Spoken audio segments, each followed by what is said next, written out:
So, ladies and gents, you know that DC Comics is on the decline, right? Like, they are. They've been evicted.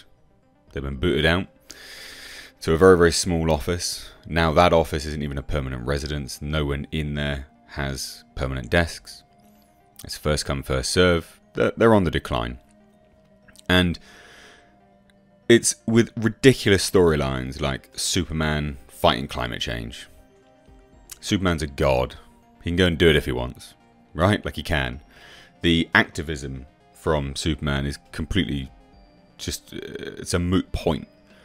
You know, you're dealing with a god, right? He doesn't get involved. It'd be like Superman running around dealing with Batman's crimes all the time. You just fix it, wouldn't you? He doesn't get involved in those things for a reason. But anyway, dumb storylines catering to, you know, far left lobbying and activism is the demise of DC. And this isn't to get overly political. I don't want to. But when those are the kind of dialogues, you know, that you're focusing on, that's the narrative.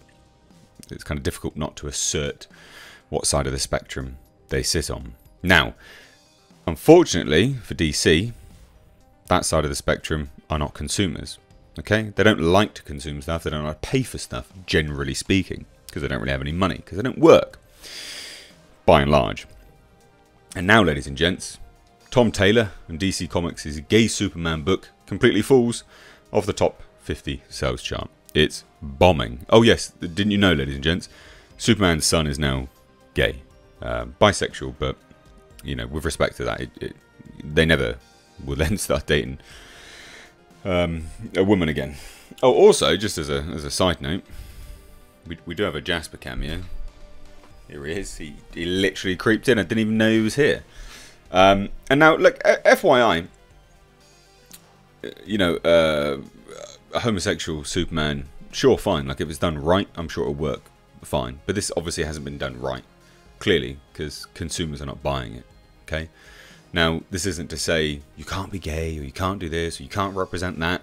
I don't care. Like, I genuinely do whatever you want behind closed doors. I couldn't care less. This is more of an observation of why DC is failing.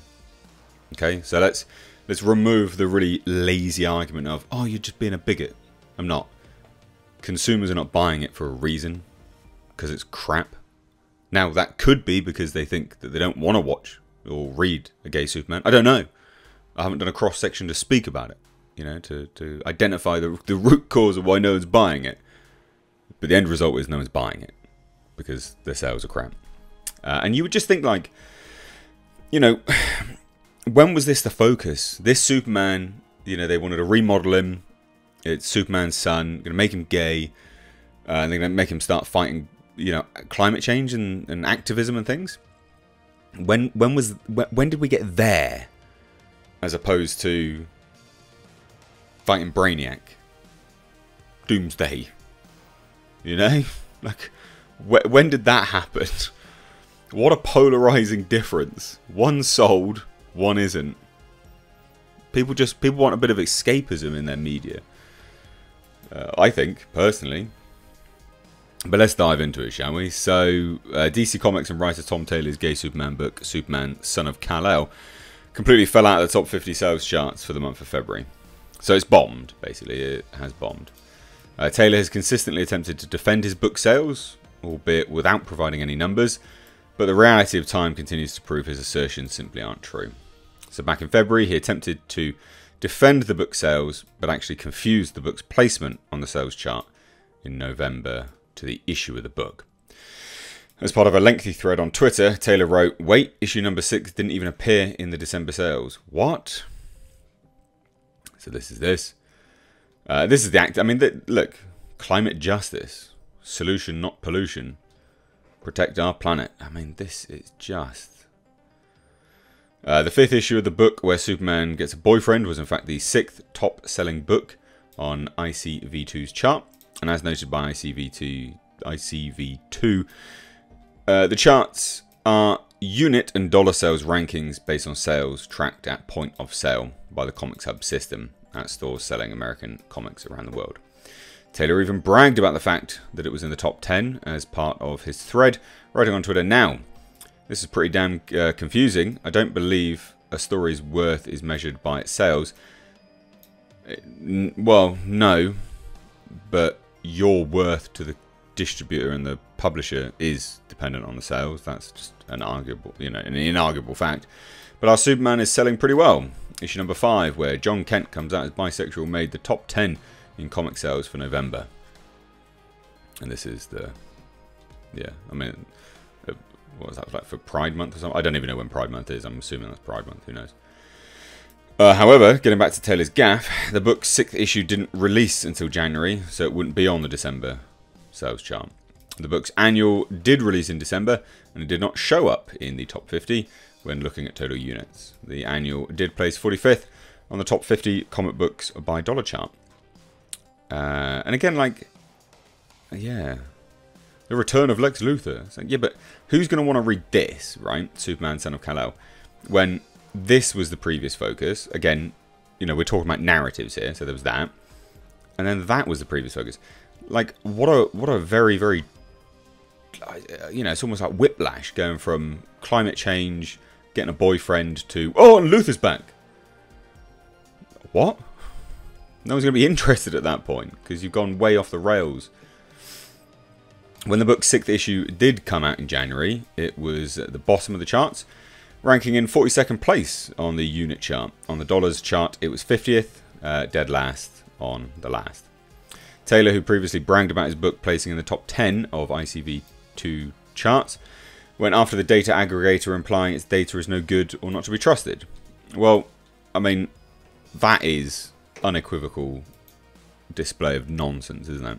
I mean, even Jasper knows it's nonsense. Here he is. What a legend. You can't sit there and you can't sit there and be like, yeah, this is amazing, this metric, great, and then go, oh, they're not my favourite anymore. Oh, I hate you so much. Like, it's just childish. But he would write on Twitter, the people who are obsessed with our Superman sales are misrepresenting things using a chart from only 100 plus comic stores. The same chart that reported my Dark Ages outsold King Spawn, the biggest selling comic of 2021. People are reporting this, don't have facts, only an agenda. Right. So as a reminder, Taylor is the one who could simply post sales numbers but refuses to do that. So nevertheless, this data point, yeah, I mean, at least refute it with a point, yeah? Anyway, this data point seemingly indicated that Taylor and DC Comics' editorial decision to make Superman gay was a one-and-done gimmick, and that it might have actually driven away readers of the series. So the assumption got another piece of evidence this month as Superman, Son of Kal-El, number 8, did not even show up on any of the charts. So this is number 8. It looks like he's fighting a kaiju, like a giant tick, by the looks of it. That definitely looks like a giant tick, doesn't it? Despite the book falling out of the top 50 completely, Taylor's still playing games, claiming the series is selling well. And he shared a screenshot from Amazon, which updates their sales charts every single hour, showing the book in the top spot for a category titled 45-minute comic and graphic novel reads. I mean, that's not impressive. That's not impressive at all. As of writing, the book is not even first in that category. It's currently 8th. And this chart doesn't show you how many books are being sold either. So while it might be 8th, the total sale could be below 100. It could actually be more, of course. But without the metrics, you just don't know. Of note is also Wednesday, and new DC Comics come out on Tuesday. So the book is also more likely to have more recent sales, given the way Amazon updates their charts. Well, yeah, of course. And now it's Thursday, so it's probably nowhere close. He then shared a screenshot from Comic Book Roundup showing critic and user reviews.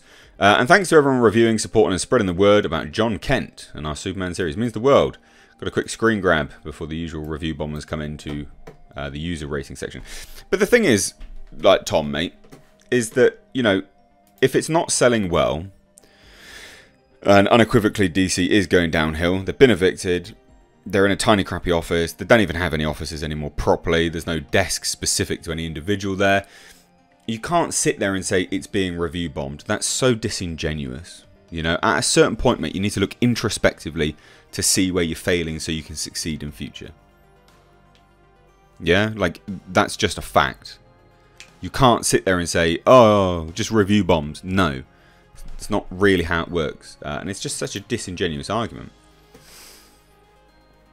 Now, however, the book only has 8 critic reviews, so even critics aren't reading the book.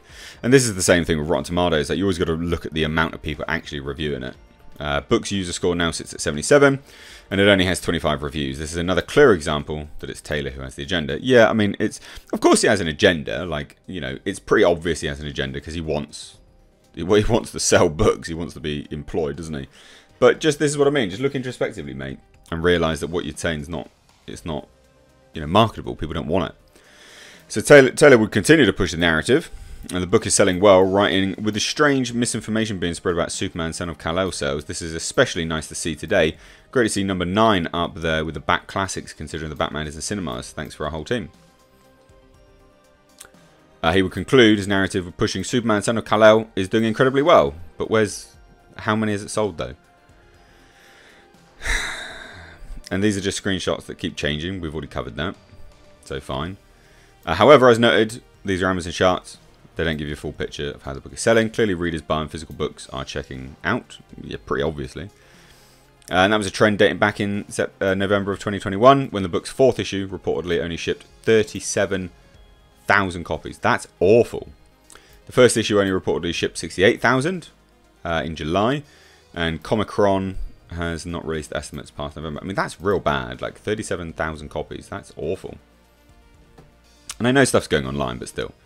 To conclude, if the book is selling so well, Taylor's claims all he has to do is release the numbers, but he's not doing it. I mean, this is mainly just indicative of why comics are failing. Like, no one wants to sit there and look at this. Like, I'm not. Who cares? You know, look at the things which are doing well, right? Look at the things which do well. You got Boom Comics Berserk. That absolutely smashed sales on Kickstarter. That's a comic about basically Keanu Reeves as an immortal man running around killing people. You know, that's what people want to read. They want escapism. They don't want to sit there and be lectured by godlike beings on representation and climate change. That's boring. I get that on the news.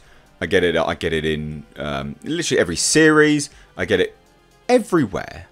Why would I want to then pay even more money for that pleasure in a comic book? It's the reason why 2000 AD's dying. It's the reason why Marvel's dying. It's the reason why DC's dying. These are crap. They're garbage. And it's the reason why independent comics are more on the rise. You know, even Spawn, for instance. Spawn's doing well. No agenda there. They're just like, yeah, Spawn, whatever Spawn. Here you go. Here's another Spawn. Like, just spawning it all out. It's just a shame, you know. And this is the thing, is like burying your head in the sand is not gonna work. But never mind. Could we be seeing the end of DC at some point? Yeah, probably. This is the slow, steady decline of DC after all. So let me know what you guys think down below. Follow me over on Twitter at Misstage Reviews. There's a link in the description box. Trying to push those followers up a little bit because YouTube just stopped notifying people. People are like, where's your Obi-Wan trailer? Released it already. People just don't get notified of stuff anymore. So I share videos out over on Twitter every now and then. Don't tweet much. Follow me over there. And also my Instagram's linked in the description box. Cheers, guys. Take care.